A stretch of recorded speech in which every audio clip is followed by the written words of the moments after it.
She's asking me to sleep on the couch. I'm not. You sleep on the couch. This is my home. You know what I mean? You decide what you want to do. Or go to your parents or whatever. She wouldn't leave. So you know what my attorney suggested? Rock, you got to be careful because that's all one phone call. She could call for anything, abuse, and it could be really a difficult situation for you. And I said, uh-oh, what can I do? She goes, buy a sleeping bag.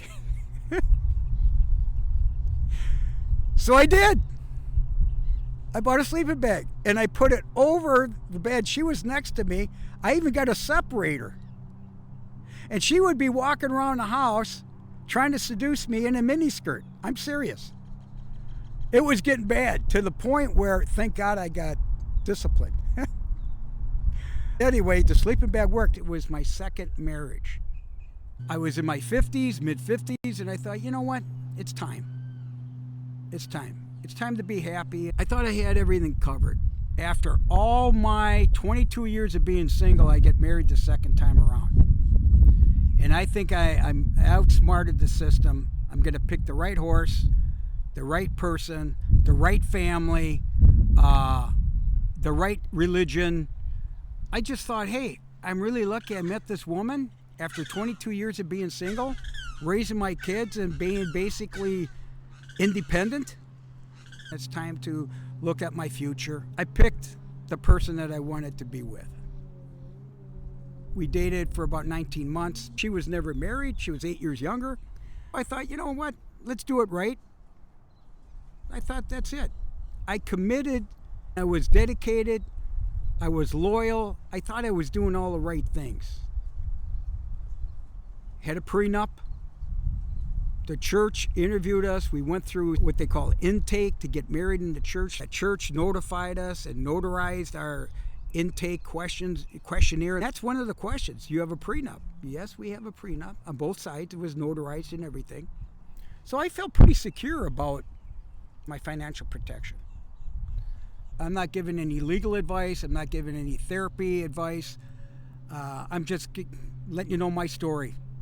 No matter how much you over-legalize the process, it's still a contract. My attorney mentioned that, hey, Rock, she doesn't have any assets. And I said, you know what? It doesn't matter. It's okay. I own my own condo, own my own cars. I had the assets. I did everything right. I had long-term care. I had life insurance, car insurance. I got married. She had 2 jobs. Within a month, she said, I quit my jobs. Well, what happened? She wanted to be a homemaker.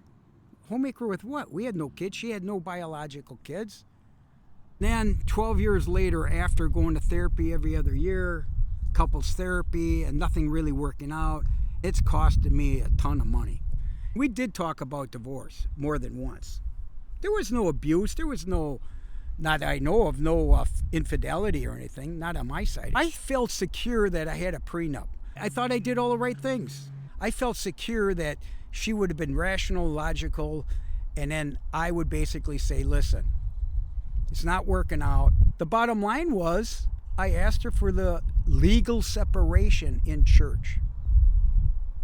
Within a few hours after I asked her for the legal separation, I called the attorney who did our prenup because I did not expect to hire an attorney. I had a prenup.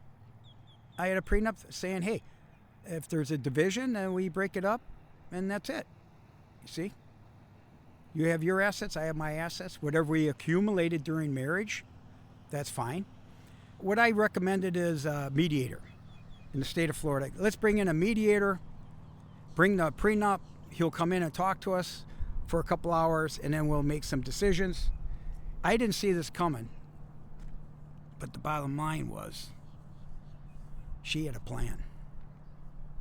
She had a plan. And there's no doubt in my mind, if we get attorneys, the attorneys are going to get substantial cash. And I'd rather have her have it. Cash deal. I was going to offer a cash offer. Now don't forget, this is just what I thought. Okay, so I got the mediator. Mediator came in for a couple hours. I thought it went well. I was offering her 6 figures to walk away, and I owned everything. I owned the home. I had everything under my name. That was part of the prenup. I had a business trip soon after that, and I thought, okay, that's cool. We got everything lined up, and we gave her like 2-3 weeks to think about it, and then we would reconvene and make a solid offer. Well, 2 days later, I get a email from the mediator saying that he got a cease and desist. I go, how can you get a cease and desist? He goes, because you hired me as a mediator under contract, and she went out and got an attorney. Oh my God. She got an attorney, but she didn't file. I ended up filing because I was the petitioner in this case, because I was very worried. I wanted to get it over with, the war, because I knew it could take a year. So I had to pay her, or pay all her bills in the meantime. Here's the kicker. She gets an attorney that was referred by her friend. What we found out later on during the due diligence is that she had hired an attorney a year before just in case. So she had already paid an engagement. Talk about betrayal. It was outfoxed, man. I was outfoxed. I thought I knew what the hell I was doing. She didn't want to leave the house, and she contested the prenup. And guess who escaped the prenup? The Catholic Church. We're not part of this. We're not part of this because we're exempt, because we are not part of the state. I'm like, what? They would have been our testimonial witness. Didn't count. I had to hire an attorney. And we went through mediation multiple times. It's all the games. Her attorney, my attorney, and they act like who's going to win. Who's going to win? The attorneys. They don't care. Once they see that I got money, who's going to pay her attorney fees? They know that. That's part of the negotiations. That's part of the settlement. Now I'm going to tell you something. After the marriage, I became fifth in line. It was God, her parents, her sister, her brother. I'm way down the totem pole. And guess who was paying the bills? Everything, including the parents, taking care of the parents. Okay? It was terrible. So at the end of the day, I forced my attorney to say, listen, you're delaying this. It's 7 months already. And I got to get out, man. I got to get out. How do I, number one, get her out? It took 7 months and a settlement to get her out. Within the next month, they said, well, Rock, you're going to have to go to trial. And trial was $25,000 for 1 day just to prepare for it and go. And the possibility of losing. Because they said, we didn't sign the prenup. We didn't do anything with the prenup. It didn't exist. And we did not have a witness to prove it. Because we kept it quiet. Hey, a prenup is private information, correct? I don't think so. So that's the first thing is you're going to get a prenup, you better let it know. But here's the issue. If you have money or your family has money and you ask your future spouse to discuss a prenup and they say no, or her parents tell her no, walk. That's what you have to learn. Walk away from love. Walk away. I'm like, I can't afford this. I can't afford this. I was taking all this out of my personal assets to get rid of the obligation.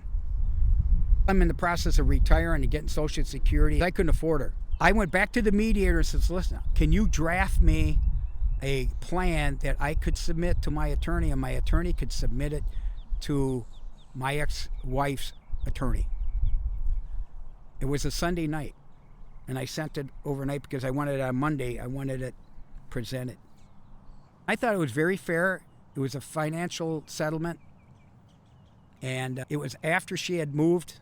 Then I had to prepay monthly temporary relief. That's called what it's called, temporary relief. So I had to pay from May until December. Then it's kicked in again in January. So, they could drag this on for another year. I submitted it on a Sunday. Monday, I got an email from my female attorney, divorce attorney. I had all paid up all my fees. She fired me. Did you hear that? My divorce attorney fired me. Why'd she fire me? She wanted to go to trial. She wanted that extra 25 grand plus month-to-month payments. Okay? Now, I didn't take into account, because even if I won or lost, but I realized I'm going to lose this deal because nobody gives a fuck. And then it's going to be double. So that 25 is going to be 50 at least. I have to prepay it before you go to trial because they know a lot of people walk away. Attorneys are worse because they'll come after you on collections. And they will sue you. They put a lien on you. Okay? That's what they do. So learn that. That's the first thing you should find out is attorney, the state, and so on. And get references and interview these people. Okay? I did not do that. I thought I did. I had like 5 names from different attorneys. And guess what I did? I picked the wrong horse with a bad reputation. Okay, that I knew of later on. I didn't vet them well enough. I was too much in a hurry emotionally. It was 5 figures every month. I was out. Attorney fees, out. Everything's cash too. Everything's cash. So I'm just dwindling down. This is what we call a cash trap. Okay? I'm fortunate enough that I could afford getting out. And if you go for a long term, like alimony and stuff like that, oh, you're really fucked, man. So anyway, here I am. I get fired. I can't believe it. I call my business attorney, and my business attorney says, well, why don't you go to this guy? I says, oh, I know that guy. I know of him. He's a bankruptcy attorney. He goes, yeah. I says, I don't get it. So I called him. I says, I thought you were a bankruptcy attorney. He goes, I am, Rock, but listen to me. Divorces are number one because they come through the front door. Mostly men. They come through the front door, and then I open the back door because they're bankrupt by then. That's not a joke. It's the truth. So I ended up hiring this guy because I was running out of money. I was running out of strategies. I was running out of negotiations. And everything costs money. Emails, phone calls. After a while, they don't even call you back. Nothing. I had to hire somebody else. They came up with a couple solutions, which was positive, but then we had to hire a mediator, and then we went into negotiations again. By the way, the mediator costs money. Guess who's paying the mediator? You're supposed to split it, but if they have no money, they're going to charge me, or the person that's let's say the breadwinner. Guess what? My plan was settle. Get out of there. Get out of there. Get out of there. Get her out of the house. Get her out of this overhead. We actually divorced officially earlier, maybe about a month earlier, and then we settled up on the assets. I had a full-time bookkeeper on this too. I'm telling you, because of due diligence. Let me tell you, during the mediation, during the depositions, you wouldn't believe the lies, the betrayal. Guess what? That discovery costs money. And it's all bullshit. Because they stack the numbers, it's all boilerplate, but they're reviewing the lies and they're reviewing the financial statements. And the more money they see available, the more they want to drag it out. My ex-wife wasn't astute enough to understand that. And what did she care? She was going to get some type of settlement anyway. But what she didn't realize is that the attorneys actually got paid more than her. Overall. My 2 attorneys, plus her attorney, plus the mediator, plus all the other services. When we went to do the final marriage joint tax return, she filed as a homemaker. Part of the strategy. And they settled only when I agreed to pay her attorney fees. That's how bad it was. Instead of alimony, I said a lump sum. Now, let me go back to the law in Florida, which I wish I knew prior. Here's another tip for you. Know your state, but know when alimony is due and when it's not. In the state of Florida, they have a no alimony up to 7 years. You got to be divorced within 7 years. If it's 7 years to like 18 years or something like that. That's called midterm marriage, and then there's a long-term marriage. That's a difference in negotiations. The negotiation isn't really between the husband and wife, it's between the attorneys. That's their job, to delay and defer this shit because they know you got the money. And they will put liens on you. In fact, that's what they did. They put a lien on her and they put a lien on me just in case we didn't pay. It's called contempt. If you're out of contempt, they fuck you again. And there's more attorney fees. You see what I mean? This is why it's crazy. Now, I'm just telling the truth. I'm giving you my experience. Take it or leave it. Did I pick the wrong horse? Yeah. But hey, it's a lesson learned. So now I'm going to give you the lesson. As I mentioned before, sleeping bag always works, just in case. A calculator is a must. You better know your fucking financials. I'll tell you that. Okay? Even if you don't have a prenup, if it's too late, you're in your 30, 40 years of marriage and you have assets, I've heard the term, it's cheaper to keep them or it's cheaper to keep her. Have you ever heard that? Yeah. Number one tip, do a background check on your future spouse and do it seriously. Get a private investigator. And tip number two, get a background check on her family or his family. They always say, know who their friends are, know who their coaches are. This is my purpose, is to move on and help other people. I'm giving you the opportunity to hear my shit. Take it or leave it. It's okay. I know I get excited, but I'm thankful. I'm not resentful. I'm not bitter. I've done my duty. I've done what I needed to do. And now it's my turn to take care of myself, to take care of others. So with that, always bring joy. I'll talk to you soon. And thank you for listening in. God bless.